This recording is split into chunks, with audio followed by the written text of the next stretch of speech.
तो चलिए दोस्तों, आप लोगों का रेनेसांस क्लासेस में स्वागत करता हूँ। Welcome to Renaissance classes.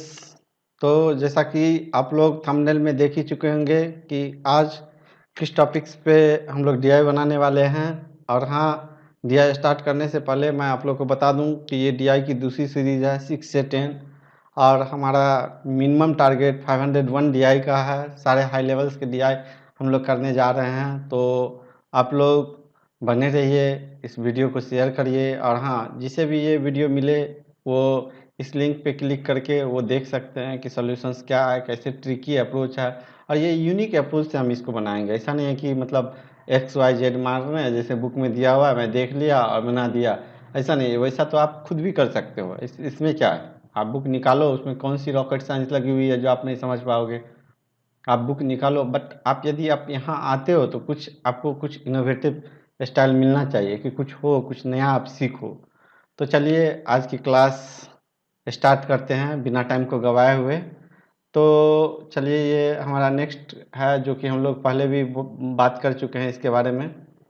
तो चलिए हम लोग फिर आगे बढ़ते हैं। तो हम लोग बेसिक रिवीजन हम लोग कर ही चुके थे पिछले क्लास में 1 to 5 के सीरीज में। तो जिसने बेसिक रिवीजन नहीं किया है उसे मैं बोलूँगा कि वो जाके बेसिक रिविजन्स कर ले, ताकि उन्हें प्रॉब्लम ना हो। ऐसा ना हो कि मैं डीआई बनाऊँ और आपको समझ में ना आए। तो ये सारे कुछ, और हाँ, ये जो अभी जो डीआई मैं कमिंग स्लाइड्स में डिस्कस करने वाला हूँ, उस डीआई में हम लोग डिस्काउंट पे काम करेंगे। डिस्काउंट पे जो भी होगा सब डिस्काउंट वाली काम होगी। तो इसीलिए आप लोग जो है सो इस प्रॉफिट को डिस्काउंट मान के काम करना है। सारे के सारे थ्योरी वैसे ही हैं, सेम टू सेम है, बस इसमें आपको डिस्काउंट मान के काम करना है और इसी तरह से होगा। और पिछले वॉल्यूम को जिसने नहीं देखा है, मैं बोलूँगा कि उन्हें देख ले, क्योंकि उससे बहुत ही ज़्यादा लिंकेज ये भी है। मैं सेम पैटर्न पे डीआई ले रहा हूँ। पिछले बार भी मैंने प्रॉफिट एंड लॉस पे ही मिसिंग डीआई लिया था और इस बार भी मैंने मिसिंग डीआई ही लिया है। और ये मेमोरी बेस्ड है, एसबीआई में आया हुआ है। ठीक है, तो चलिए अब हम लोग आगे एक कंसेप्ट, यहाँ पे न्यू कंसेप्ट हम लोग डिस्कस कर लेते हैं। तो मान लो कि एक यहाँ पे ए है ऑब्जेक्ट और ये बी है, और यहाँ पे कॉस्ट प्राइस मान लो कि ये 15 है और ये 16 है। मैंने पिछले में भी किया था, मार्केट प्राइस और सेलिंग प्राइस पे किया था, और बट मैं यहाँ पे कॉस्ट प्राइस और सेलिंग प्राइस पे कर लेता हूँ। क्योंकि ऐसा आया हुआ है, क्वेश्चंस में आया हुआ है, मैं पहले बनाया हुआ इस क्वेश्चंस को, इसलिए मैं यहाँ पे ये आपको बता दूँ ताकि वहाँ पे कन्फ्यूजन्स ना हो। और यदि मान लो ये कब पॉसिबल है, कॉस्ट प्राइस ये है और सेलिंग प्राइस ये है, ये तभी पॉसिबल है जब दोनों पे, इस दोनों पे इक्वल प्रॉफिट मिले। इस दोनों पे इक्वल प्रॉफिट मिले, प्रॉफिट इक्वल हो तब, प्रॉफिट इक्वल हो तभी ये पॉसिबल है। प्रॉफिट इक्वल ना हो तो ये पॉसिबल नहीं है। प्रॉफिट इक्वल हो देन इट इज़ पॉसिबल। अब मैं इसको थोड़ा सा एक्सप्लेन कर देता हूँ फर्दर कि ये कैसे संभव कैसे है कि ये प्रॉफिट हो तभी पॉसिबल्स है। तो चलो मैं इसको एक्सप्लेन कर देता हूँ। मान लो कि ये यहाँ पे आपका 10 है और ये यहाँ पे 10 है और इक्वल प्रॉफिट है। मान लो कि 50% प्रॉफिट है, 50% प्रॉफिट है, तो ये 50% प्रॉफिट है तो 10 का 50% 5, तो ये हो जाएगा 15। ठीक है, और यहाँ पे भी ये हो जाएगा 15 और ये कट जाएगा, तो फिर आपका सेम टू सेम रह जाएगा। इसलिए ये तभी पॉसिबल है, अदरवाइज ये पॉसिबल नहीं है। चलिए, तो अब हम लोग डीआई की शुरुआत करते हैं। तो अब हम लोग डीआई के शुरुआत करने का फर्स्ट क्वेश्चन है ये। इसमें जब भी हम लोग डीआई करेंगे तो सबसे पहले हम लोग डाटा को एनालिसिस करने का काम करेंगे। यहाँ से लेकर के यहाँ तक रीड करेंगे। ऐसा नहीं है कि बस यहाँ से क्वेश्चन पढ़े और इसमें कुछ खोजना स्टार्ट कर दिया, ऐसा बिल्कुल नहीं करना है, हमें यहाँ से करना है। चलो मैं पढ़ता हूँ। There are 5 shops owners A, B, C, D, E. They are selling 4 different items in the table. 4 different items, 1, 2, 3, 4, 4 items in the table. This is the table. In the table, discount as percentage. This is the discount percentage is given on market price. तो market price पे ही discount देते हैं of the 4 products by different sellers. This is the 5 sellers. Study the table and answer the following questions. यहाँ पे वैसा कुछ नहीं है माइंड में रखने के लिए, यहाँ पे नोट में दिया हुआ है। Market price of particular item is same for all of the shop honours. Market price जो है सो यहाँ पे सभी के लिए सेम ही है। चलिए ठीक है, अब हम लोग आगे क्वेश्चन को सोल्व करने की तरफ बढ़ते हैं। देखिए, if the profit percentage of seller A, if the profit percentage of seller A, हम लोग बात कर रहे हैं सेलर ए के बारे में। If the profit percentage of seller A item 2, हम लोग इसके बारे में बात कर रहे हैं। इस सेलर ए आइटम 2, इस दोनों के बारे में देखिए। If the profit percentage of seller A item 2 is S percentage, तो हम लोग इसको लिखते भी जाते हैं। Profit percentage of seller A, profit, if the profit percentage of seller A after selling an item 2 is S percentage, here profit percentage of seller A is S percentage, and that of seller C, and this is the seller C, for the same item is 3S minus 2.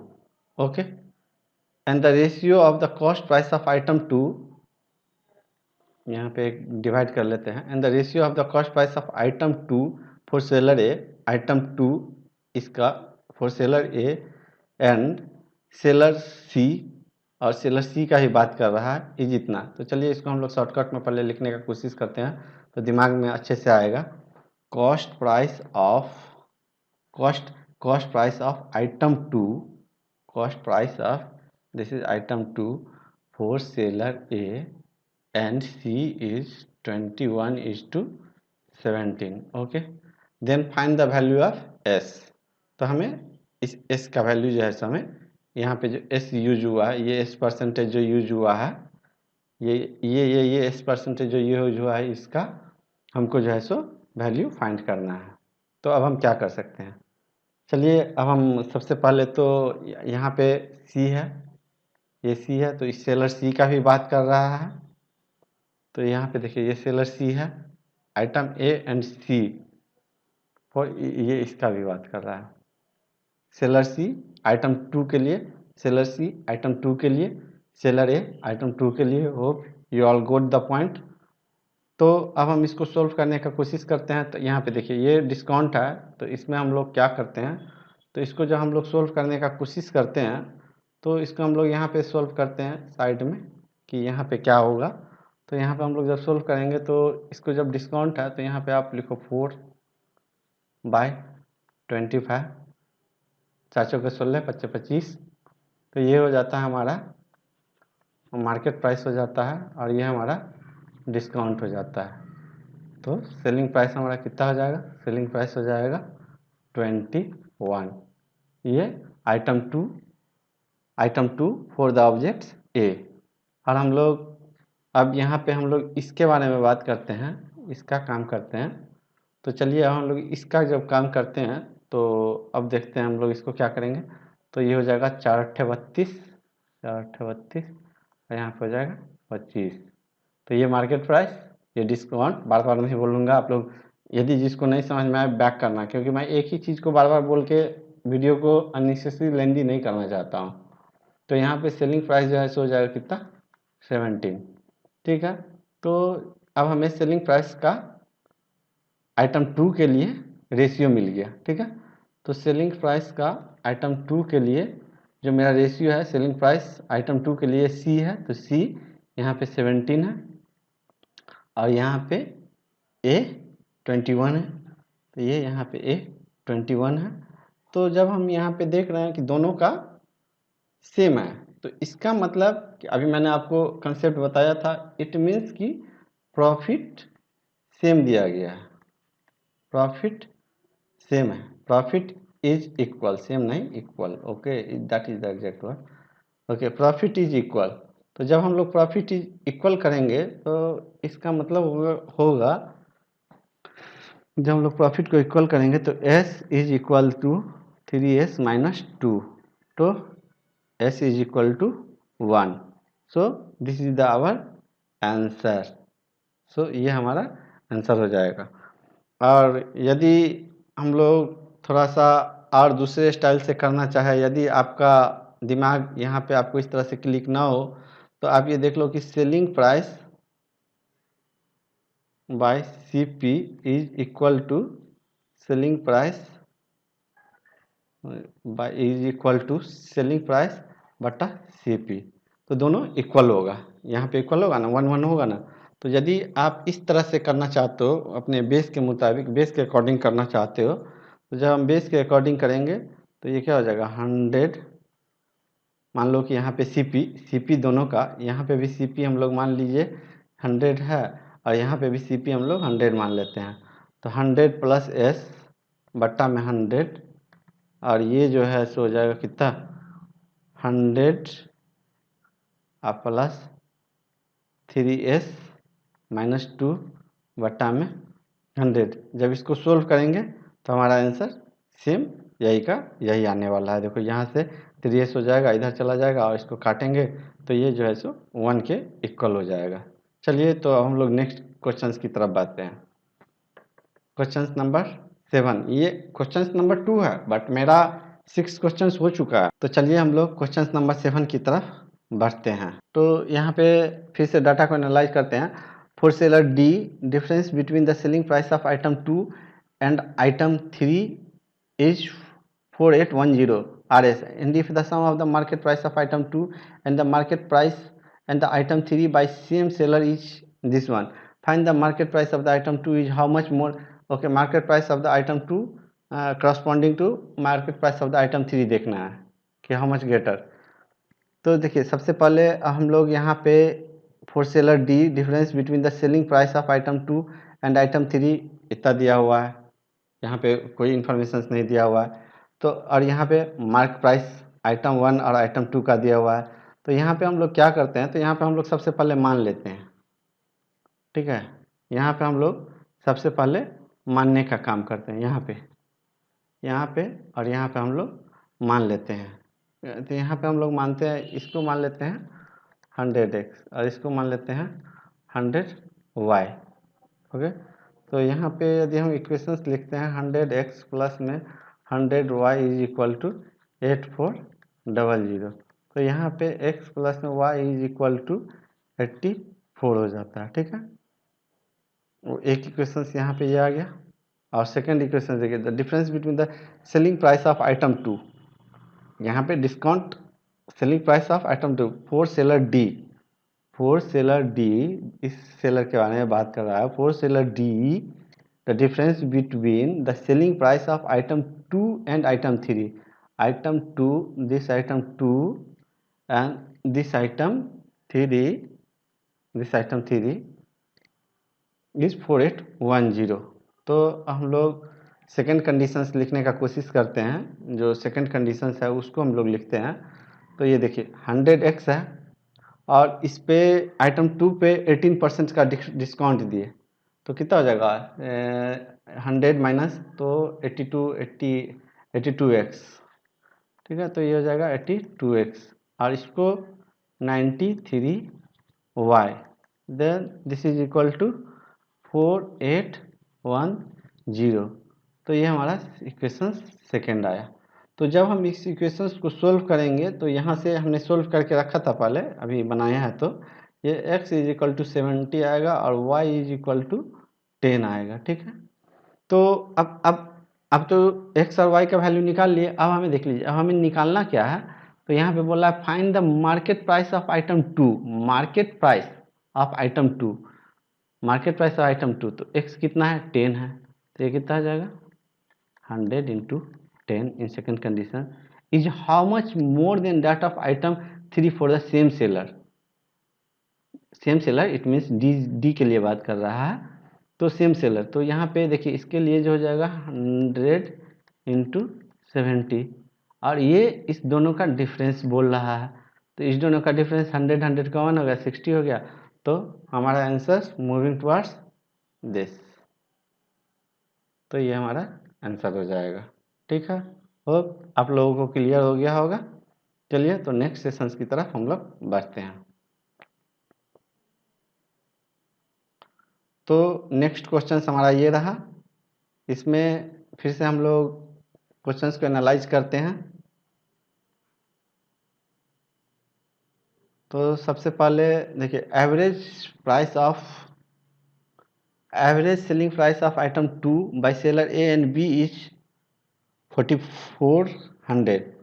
Average selling price of item B is 8800.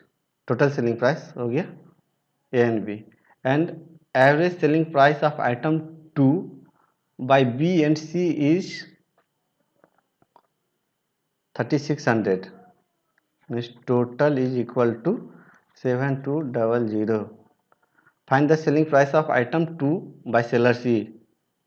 Selling price of item 2, तो हम लोगों को क्या करना है, find the selling price of item 2 by seller C. Item 2 by seller C, find the selling price of item 2 by seller C हम लोग को यहाँ पे कंसंट्रेट करना है. ठीक है, तो चलिए हम लोग क्वेश्चंस को सोल्व करने का कोशिश करते हैं.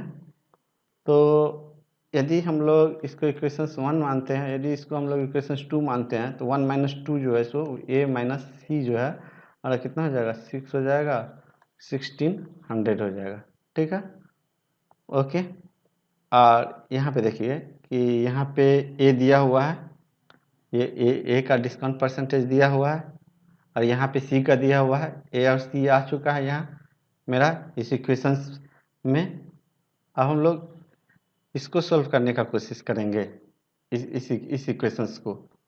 ठीक है, तो इस इक्वेशंस को जब हम लोग सॉल्व करने का कोशिश करते हैं, तो यहाँ पे देखिए हम लोग, आपको अभी मैंने बताया था, चलिए मैं इसको आपको रिकॉल कर देता हूँ कि यहाँ हमने लिखा था ना, और यहाँ पे हमने सोल्व किया था सेलिंग प्राइस का, और यहाँ पे find the selling price of item 2 by seller C. Selling price of item 2 by seller C है, तो यहाँ पे हमारा सेलिंग प्राइस आया हुआ था, आप लोग को याद होगा, मैं डायरेक्ट लिख दे रहा हूँ कि यहाँ पे जब हम लोग पिछले क्वेश्चंस में ए और सी का सेलिंग प्राइस का रेशियो हम लोग निकाले थे, तो पिछले प्राइस में जब हम लोग सेलिंग प्राइस ए और सी का जब रेशियो निकाले हुए थे, जो भूल गए होंगे वो क्वेश्चंस को बैक करेंगे और देखेंगे कि मैंने ए और सी का कैसे निकाला था सेलिंग प्राइस का रेशियो, और फिर से आप यहाँ पे आए, क्योंकि आप खुद से करोगे तभी आप सीख पाओगे. मुझे बोलने के लिए कोई दिक्कत नहीं, मैं यहाँ पे फिर से कैलकुलेट कर दूंगा, लेकिन एक ही चीज़ को मैं डबल कैलकुलेट करके वीडियो को लेंदी नहीं करना चाहता. तो जिन्हें यहाँ पे फिर कन्फ्यूजन हो रही है, पीछे जाना, आप देखना, वहाँ पे मैं बिल्कुल, यहाँ पे मैं लिखा था, यहाँ पे डिस्काउंट लिखा था, यहाँ पे मार्केट प्राइस लिखा था, यहाँ पे माइनस किया था. तो इस तरह से यहाँ पे हमारा जो है सो आया हुआ था, वैल्यू आया हुआ था 21/17 आया हुआ था. ये सेलिंग प्राइस आया हुआ था, यहाँ पे मैंने इसे सेलिंग प्राइस करके लिखा था ना, इस टाइप से लिखा था, आपको याद आ रहा होगा. तो अब देखो यहाँ पे ये बोल रहा है फाइंड द, ये सेलिंग प्राइस है, एवरेज सेलिंग प्राइस यहाँ पे भी दिया हुआ था, एवरेज सेलिंग प्राइस यहाँ पे भी दिया हुआ था, और ये सेलिंग प्राइस का हमारा डिफरेंस आ गया है. ठीक है, तो ये डिफरेंस हमारा 4 है, then this 4 is equal to 1600, 1 is equal to 400. तो किसका बोल रहा है, ये आपका बोल रहा है find the selling price of item 2 by seller C. Item 2 by seller C, तो 400, then here we will calculate multiply with 400, तो यहाँ पर हो जाएगा 6800. तो हमारा आंसर जो है सो यहाँ पे जो है हमारा आंसर जो है ये आ जाएगा 6800 इज माई आंसर.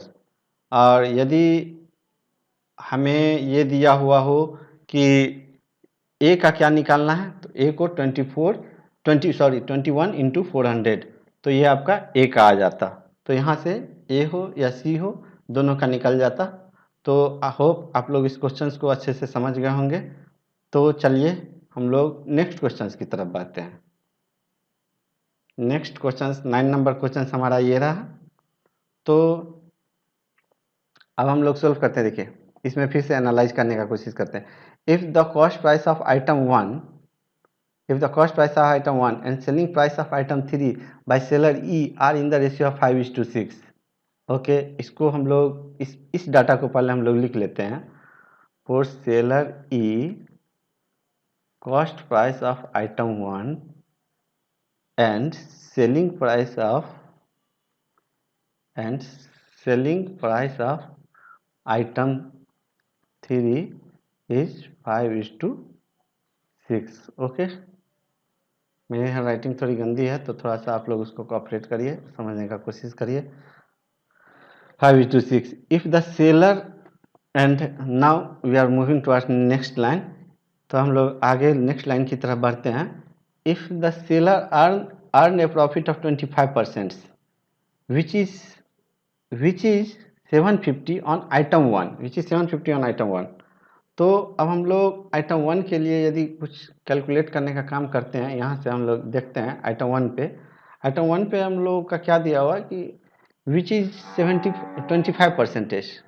तो 25% को यदि हम लोग लिखने का कोशिश करें तो ये 1/4% हो जाएगा। ये 25% इसमें आ जाएगा, तो ये 1/4 हो जाता है। तो आप लोग को बताया था कि ये सीपी होता है और ये प्रॉफिट होता है, ठीक है, ये प्रॉफिट होता है। और यहाँ पे दिखा क्लियर लिखा है, if the seller earn A profit of 25% which is 750 on item one, it means कि ये जो पोर्शन है वन वन जो है, सो यही हमारा 750 है। तो हमारी जो कॉस्ट प्राइस है इसमें भी 750 से मल्टीप्लाई हो जाएगा। तो ठीक है, तो हमारा कॉस्ट प्राइस यहाँ पे निकल गया। तो यहाँ पे हो जाएगा दूनी 150, 150 दूनी 3000। तो यहाँ पे देखिए cost price of item one, ये cost price of item one है, ठीक है। बट यहाँ पे कॉस्ट प्राइस ऑफ आइटम 5 है और यहाँ पे 4 है। और यहाँ पे यदि हमारा 3000 आया है तो यहाँ पे भी तो कॉस्ट प्राइस 3000 ही होगा ना। कॉस्ट प्राइस ऑफ वन यहाँ पे 3000 आ चुका है और कॉस्ट प्राइस ऑफ वन यहाँ पे भी 3000 आ चुका है। तो ये 3000 कब पॉसिबल होगा? ये 3000 कब पॉसिबल होगा? जब यहाँ पे 600 से मल्टीप्लाई कर दें। और जब यहाँ पे हम लोग 600 से मल्टीप्लाई करते हैं तो यहाँ पे भी हमें 600 से मल्टीप्लाई करना होगा। तो जब हम लोग यहाँ पे 600 से मल्टीप्लाई करेंगे तो ये हो जाएगा कितना? Selling price of item two is 3600। इतना हम लोग इसको डिकोड कर लिए। अब हम लोग आगे बढ़ते हैं। यहाँ तक हम लोग ने कर लिया था फॉर आइटम वन तक। And 20% on item three, and 20% on item three, okay. Then find the total profit and 20% on item three. तो अब हम लोग आइटम थ्री का बात कर रहे हैं, ठीक है। हम लोग इस पोर्शन से हम लोग कंसंट्रेट हो रहे हैं यहाँ आइटम थ्री पे, ठीक है। तो जब हम लोग आइटम थ्री पे कंसंट्रेट होते हैं तो ये हो जाएगा कितना? 20/5। और यहाँ पे क्या हो रहा है? प्रॉफिट की बात हो रही है, तो ये क्या हो जाएगा? ये प्रॉफिट हो जाएगा, ठीक है। तो ये प्रॉफिट हो गया। और ये क्या हो जाएगा? ये कॉस्ट प्राइस हो जाएगा, ठीक है। Then the total profit, then find the total profit. अब हमें क्या करना है? टोटल प्रॉफिट फाइंड करना है। एक जगह तो हमको 750 मिला हुआ है बट यहाँ पे प्रॉफिट हमें नहीं मिली हुई है। तो यहाँ पे आप देखो, यहाँ पे हमें सेलिंग प्राइस कितना हो जाएगा? सेलिंग प्राइस तो कॉस्ट प्राइस प्लस प्रॉफिट, तो सेलिंग प्राइस हमारे 6 हो गए, ठीक है। तो सेलिंग प्राइस 6 हो गया और यहाँ पे भी सेलिंग प्राइस 6 था, तो ये तो हमारा 36 था यहाँ पे भी। तो यहाँ पे भी सेलिंग प्राइस वही रहेगा ना, 36 ही रहेगा ना। तो यहाँ पे 600 से मल्टीप्लाई है, तो यहाँ पे भी हमें इसके साथ भी हमें इस प्रॉफिट के साथ भी हमें 600 से मल्टीप्लाई करना पड़ेगा। तो टोटल इसका प्रॉफिट मतलब आइटम थ्री का प्रॉफिट 600, आइटम वन का profit 750, 600 plus 750, then our answer moving towards 1350। तो चलिए, होप आप लोगों को समझ में आ गया होगा ये कैसे हुआ। तो चलिए अब हम लोग नेक्स्ट क्वेश्चंस की तरफ बढ़ते हैं। हमारा ये आंसर हो गया। तो होप, चलिए अब हम लोग नेक्स्ट क्वेश्चंस की तरफ बढ़ते हैं। ये क्वेश्चंस नंबर 10, ये लास्ट क्वेश्चंस है इस प्रॉब्लम्स का। ये भी बहुत ही टिपिकल क्वेश्चंस है। तो चलिए हम लोग नेक्स्ट क्वेश्चंस में देखते हैं क्या कैसे करना है।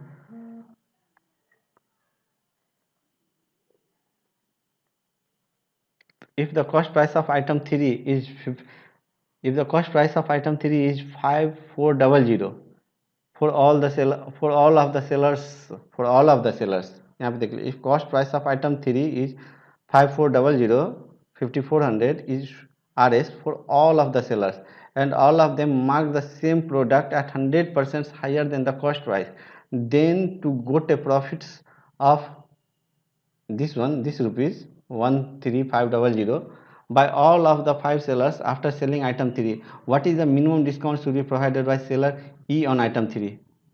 E on item 3 minimum discounts, E on item 3, E on, इसके लिए हम लोग को इसका बात कर रहा है, ठीक है।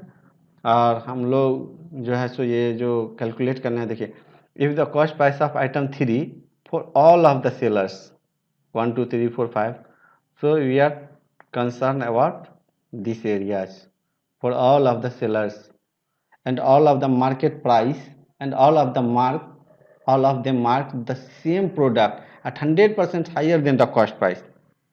आप लोग यहाँ पे देख रहे हैं ना, 100% higher than the cost price. तो चलिए हम लोग अब थोड़ा सा कैलकुलेशंस का काम करते हैं। कॉस्ट प्राइस, तो हम लोग कॉस्ट प्राइस को यदि 100 मानते हैं, कॉस्ट प्राइस को यदि 100 मानते हैं, कॉस्ट प्राइस 100, देन देखिए cost price 100 and here mark the same product at 100% higher, ऐसे mark price 100% higher, this is 200, okay. तो अब देखें यहाँ पे क्या बोल रहा है कि cost price of item 3, cost price of item 3, cost price of item 3 for all the seller is 5400 and here this one. और यहाँ पे टोटल प्रॉफिट इतना है, ये बहुत बड़ा बड़ा डिजिट है, ये digit actually I have to select my pen. तो ये डिजिट और ये डिजिट जो आप देख रहे हैं, ये काफ़ी लेंदी डिजिट है, इसको काटने में और कैलकुलेशंस करने में, क्योंकि यहाँ पे कॉस्ट प्राइस दिया और सारा का कॉस्ट प्राइस सेम है, और यहाँ पे 54, और सारी कैलकुलेशंस को यदि हम लोग 5400 पे करें, 5400 पे करें, तो बहुत ही लेंदी हो जाएगी। तो इसके लिए हम लोग इसको 100 बनाने का काम करते हैं, ताकि हम लोग का कैलकुलेशंस ईजी हो जाए। तो हम लोग जब कैलकुलेशंस ईजी करेंगे, तो ये देखिए किस तरह से हम लोग कैलकुलेशंस को ईजी करेंगे। तो यहाँ पे 5400 जो है सो हमारा 13500 प्रॉफिट देता है for cost, if cost price of item 3 is this one for all of the sellers, all of the seller. तो ठीक है, हम ऑल ऑफ द सेलर्स के लिए 100 मानने का काम कर रहे हैं। तो जब ये 1 होगा तो ये 13500 हो जाएगा, और जब ये 100 हो जाएगा तो ये 5400, और जब ये 100 हो जाएगा तो इसको यहाँ पे मल्टीप्लाई करेंगे, तो ये 0 से ये 0 कट गया। अब इसमें मान लो डिवाइड देना है, तो मैं तो वैदिक मैथ से डिवाइड करता हूँ, तो मैं ये आप लोग इसको 9 से 9 छक्के 54, फिर इसको काटोगे, फिर उससे काटोगे, मैं डायरेक्ट करता हूँ। यदि आप लोग रिक्वेस्ट डालोगे तो मैं बता दूंगा कि मैं कैसे करता हूँ। How man become a calculator में ये चीज़ दिया हुआ है। ये देखो, 5 दूनी 10, 3 4 दूनी 8, 27, 27, 5 से 5 6 25, यहाँ पे 2, ये इससे हो जाता है, तो ये 5 का 20, 0 का 0, तो ये जो है सो आपका 250 आ जाता है।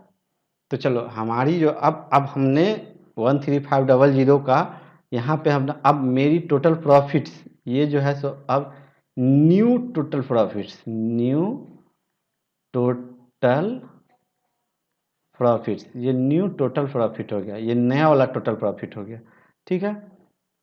अब हम लोगों को कैलकुलेट्स क्या करना है, अब हम लोग आगे मूव करते हैं। देखिए, what is the minimum discount, हम लोग को आखिर यहाँ पे पहुँचना है, मिनिमम डिस्काउंट इस पोर्शन से हम लोग को पहुँचना है।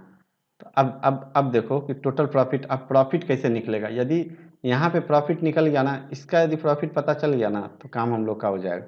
तो अब देखो, अब प्रॉफिट कैसे निकलेगा। देखो यहाँ पे मार्केट प्राइस 200 है, यहाँ पे डिस्काउंट परसेंटेज दिया हुआ है 32, ठीक है। तो यहाँ पे 32 डिस्काउंट परसेंटेज दिया हुआ है, तो 200 का जो है सो 32% यदि करते हैं डिस्काउंट, 32% नहीं करेंगे हम लोग, डायरेक्ट कर लेते हैं 32%, सीधा सेलिंग प्राइस निकाल लेते हैं। तो सेलिंग प्राइस तो 100 माइनस 32, 68 आ जाता है यहाँ। तो 68 आता है, तो यहाँ पर जाता है कि 0 से 0 कट जाएगा, यहाँ पे परसेंटेज होगा, 0 से 0 कटेगा, आदुनी 16, आदुनी 16, चौदुनी 12, 1 13, 136 जो है सो ये सेलिंग प्राइस आ जाता है किसका, तो ए का सेलिंग प्राइस आ जाता है। तो यहाँ पे देखो, कॉस्ट प्राइस तो सभी के लिए सेम है, 100 है, और यहाँ पे सेलिंग प्राइस 36 आ गया।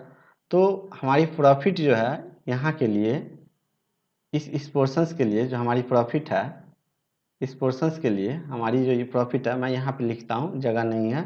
तो हमारी जो प्रॉफिट है इस पोर्शंस के लिए, हमारी प्रॉफिट हो जाएगी 36, 100 और यहाँ पे सेलिंग प्राइस 30 तो 36 हमारी प्रॉफिट हो जाएगी। तो इसी तरह से फिर हम इसके लिए कैलकुलेट करेंगे बी के लिए। तो बी के लिए फिर यहाँ पे 200 और इंटू 100 माइनस 23, तो 100 माइनस 23 तो 7 9 तो 7 तो दिस इज 54 154, तो ये 154 हो जाएगा। तो ये जब 154 हो जाएगा तो 100, तो ये यहाँ पे फिर 54 आ जाएगा। ठीक है, होप आप लोग गेन कर रहे होंगे। और फिर इसके लिए यदि करते हैं तो फिर 100 है, तो इसके लिए यदि करते हैं तो इसके लिए हमारा जो वैल्यू आ जाएगा 1% कम हो रहा है तो 52 हो जाएगा। मैं डायरेक्ट लिख दे रहा हूँ, आप क्योंकि 100 है और यहाँ पे 200 है तो 1-2 का वैल्यू के बराबर में काम करता है। ठीक है, तो 1-2 के बराबर के वैल्यू में काम करता है। तो इस तरह से भी जो है आप ये कर सकते हैं। और यदि यहाँ 7 दूनी 34 हो जाएगा, तो यदि 34 यहाँ 24 इंटू और यह 24 है और यहाँ पे 7 है तो 17 का है, तो 17 34 हो जाएगा। तो यहाँ पे हो जाएगा आपका 86 हो जाएगा। आप इसको यदि गेन नहीं कर पा रहे हो तो ये 200 यदि आप ये चीज़ डायरेक्ट गेन नहीं कर पा रहे हैं तो आप यहाँ पे ऐसे कैलकुलेट कर सकते हैं 200 इंटू 93%, तो ये आपका हो जाएगा कितना 186 आ जाएगा। ये आपका आ जाएगा 186। अब 186 आ जाएगा तो कॉस्ट प्राइस 100 है तो सेलिंग प्राइस ये हो जाएगा, तो यह हो जाएगा 86 हो जाएगा। तो तब इस तरह से जब हम लोग पूरे को कैलकुलेट कर लेते हैं, जब सारा का सारा जब कैलकुलेट हो जाता है तो यहाँ पे हम लोग इसको टोटल करते हैं। ये वाला भी नहीं निकल पाया है, इसके लिए कोई दिक्कत नहीं है। जब ये वाला नहीं निकल पाया है बस इसको हम टोटल करते हैं, और यहाँ पे टोटल 250 था और यहाँ पे ये है, तो इसमें से 250 में से जब इसको माइनस करेंगे 250 में से, तो हमारा ऑटोमेटिक यहाँ पे जो प्रॉफिट है वो हमको निकल के आ जाएगा। तो जब हम इसको करते हैं तो 6 6 10 2 12 6 18 1 8 1 9 5 14 14 5 19 3 22 228 आ जाता है। ठीक है, तो जब अब यहाँ पे 22 का लैक हो रहा है इस दोनों के बीच में, तो जो ये 22 का लैक हो रहा है, ये 22 तो यही था। ठीक है, अब ये 22 तो यही था। तो अब देखो, अब हमें निकालना है what is the discount percentage, what is the discount percentage should be provided by seller E on item 3। ये हमको निकालना है यहाँ पे डिस्काउंट परसेंटेज। तो अब तो प्रॉफिट आ गया, प्रॉफिट जब हमारा 22 आ गया तो सेलिंग प्राइस तो 122 आ जाएगा सेलिंग प्राइस। और डिस्काउंट क्या होता है, market price 200 minus selling price बट्टा मार्केट प्राइस। ठीक है, तो जब हम इसको 100 करेंगे, जब इसको आप लोग कैलकुलेट करिएगा तो ये हो जाएगा कितना 78 हो जाएगा। ठीक है, 78% हो जाएगा, ये 78 हो जाएगा और ये 202 से कट जाएगा तो ये हो जाएगा कितना 39% हो जाएगा ये। तो जब ये 39% होगा तो हमारा आंसर जो है हो जाएगा, इस पे हमारा आंसर आ जाएगा। होप आपको ये चीज़ सही लगी होगी। ये न्यू कंसेप्ट से XYZ नहीं माना है मैंने, बहुत ही बेसिक से आप लोगों को समझाया है। और ये हमारा 10 क्वेश्चन हो गया। आप लोग इसको खुद से प्रैक्टिस करना, 1 वीक के बाद फिर से बनाना। और यदि जिसको समझ में नहीं आया वो क्वेरी कर सकते हैं, क्वेरी रेज कर सकते हैं। तो चलिए अब हम लोग आगे बढ़ते हैं। तो चलिए अब नेक्स्ट क्वेश्चंस की तरफ हम लोग बढ़ते हैं। ये यहाँ पे देखिए, ये क्वेश्चन तो मैंने सोल्व कर लिया। और हाँ, ये इसी टाइप का सेम क्वेश्चन जो मैंने आपको बताया, सेम टू सेम इसी टाइप का पैटर्न का, ये बैंकर्स अड्डा का क्वेश्चंस बैंक है, पेज नंबर 36। 2016 टू 2018 वाली क्वेश्चंस बैंक है, एक मोटी सी आई हुई थी, उसमें 36 नंबर पेज पे दिया हुआ है। और ये क्वेश्चंस है 58, 59, 60, 61, 62। ये सारे क्वेश्चंस सेम टू सेम इसी पैटर्न पे है। तो आप लोग से रिक्वेस्ट है कि आप लोग बैंकर्स अड्डा का सॉल्यूशंस नहीं देखते हुए मैंने जो आपको बताया है उसी तरह से आप लोग इसको करना। और जिसके पास बुक नहीं है मैं उसके लिए आंसर देख के बता दे रहा हूँ, बुक मेरे पास ही है। तो 58 का आंसर इसमें सी होगा, 58 का आंसर इसमें सी है। मैं आपको हाईलाइट कर देता हूँ ताकि आपको याद रह जाए कि किसका आंसर क्या था। तो 58 का आंसर सी है, 58 का आंसर सी है। ओके, और 59 का आंसर बी है, 59 का आंसर ये बी है, ये 59 का आंसर है। और ये 60 का आंसर ए है, 60 का आंसर ये ए है। आप लोग बनाना, जिसके पास नहीं है उसके लिए मैं आंसर बता दे रहा हूँ। और 61 का आंसर ई है, 61 का आंसर ई है। ओके, और 62 का आंसर ए है, और ये 62 का आंसर ए है। तो ये आप लोग के प्रैक्टिस के लिए, होमवर्क के लिए है। आप लोग इस पे वर्क करना, देखना कि कहाँ गलती हो रही है, नहीं हो रही है। यदि प्रॉब्लम हो तो आप फिर से हमें मेल कर सकते हो, फिर से हम इसी सारे क्वेश्चंस को न्यू इनोवेटिंग मेथड से हम लोग बनाएंगे।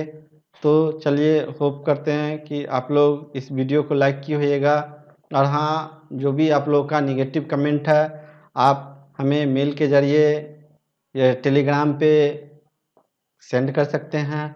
और हमसे जुड़े रहने के लिए यहाँ मिले हुए PDF पे क्लिक करें और हमसे स्टे कनेक्टेड रहें। तो चलिए, इस लेक्चर्स को एंड करते हैं, और इसी तरह के अच्छे इंटरेस्टिंग लेक्चर्स के साथ फिर मिलेंगे, नए इनोवेटिव स्टाइल्स के साथ। तब तक के लिए thank you and bye bye, and stay connected, follow us online. Bye bye, thank you.